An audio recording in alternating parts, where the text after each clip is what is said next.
साताऱ्यातील शिंदेच्या सेनेचे जिल्हा प्रमुख सध्या पवारांच्या भेटीला पोहोचल्याचं समजतंय। पुरुषोत्तम जाधव यांनी शरद पवार यांची भेट घेतली आहे। साताऱ्यातून उमेदवारीसाठी पुरुषोत्तम जाधव हे इच्छुक असल्याचं सध्या समजतंय आणि त्या निमित्तानं ही भेट सुद्धा महत्त्वाची मानली जाते। साताऱ्यातील शिंदेच्या सेनेचे जिल्हा प्रमुख शरद पवार यांच्या भेटीला सध्या पोहोचलेले आहेत। हो, मी इच्छुक आहे ना।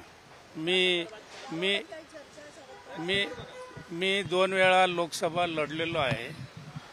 2009ला मी सेना भाजपचा उमेदवार म्हणून लढलोय।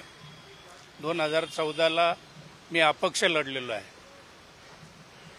त्यावेळी नरेंद्र मोदी साहेबांच्या लाटेमध्ये मला देशातील 2 क्रमांकाची मतं मिळालेली आहेत। 19ला देखील मी फॉर्म भरला होता, परंतु मला त्यावेळी थांबवण्यात आलं।